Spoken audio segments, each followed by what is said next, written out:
In the Christian framework, the ultimate premise is staggering. Salvation is a completely free gift. Your past actions, your moral resume, your deepest failures, none of these factor into the equation. You are simply handed a pardon. But that creates an immediate uncomfortable tension.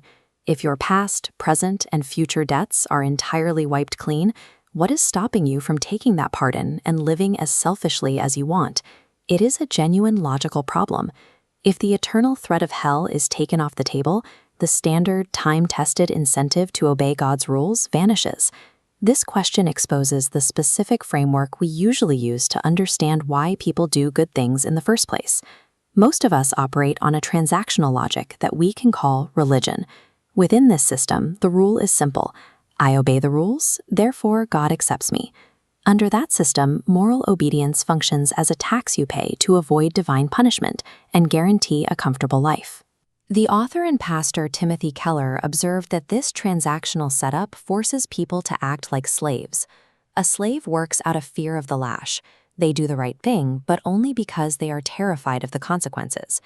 If you take away the threat of that lash, if you remove the fear of hell, a person running on that logic loses all motivation to be good. Their obedience was never actually a response of love for God. Fear-based compliance is a disguise. It looks like morality on the outside, but internally it is a calculated strategy for self-preservation. Keller takes this even further. He argues that you can actually rebel against God by keeping every single moral law perfectly. In this mindset, dropping moral deeds onto the scale builds leverage, putting God in a position where he owes you answered prayers, a good family, and heaven. This shifts authority, turning your deeds into tools for control to dictate terms to the Creator. God seeks something other than transactional compliance. These laws provide instructions for human flourishing, a guide for the heart, not a way to gain leverage.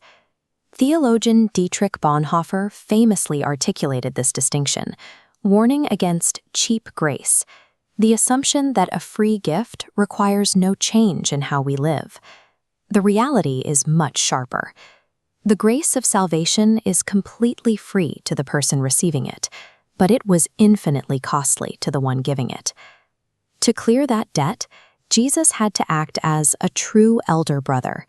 He was stripped of his dignity, treated as an outcast, and drank the cup of justice so that others could be pardoned. Comprehending this price tag makes indifference impossible. It forces a complete reevaluation of every motive we have for being good. The prophet Ezekiel describes a change that goes beyond willpower. He points to an internal transformation of the human mind. The prophecy states that God does not merely wipe a record clean. He removes a hard heart of stone and replaces it with a living heart of flesh. When a person sees the beauty and cost of Christ's sacrifice, it rewires them. It changes their core identity and their deepest desires, affecting more than just their outward behavior. True change happens when the things we used to crave, pride and the need for control, begin to feel hollow compared to the joy of knowing Him. Timothy Keller shared a story about a woman attending his church in New York City. Grasping the concept of unmerited grace, she told him the idea was terrifying, a good scary. Her logic was that if she earned her salvation through good works, she would be like a taxpayer with rights. She had done her duty, placing a limit on what God could ask in return. Saved by sheer grace at an infinite cost, she no longer belonged to herself. She realized there was nothing God could not ask of her. The true incentive to obey is not the fear of punishment. The only sustainable motivation is an awed, grateful love. When you realize you are already fully loved and accepted, obedience stops being a burden you carry to earn a home. It becomes the way you live because you are finally home.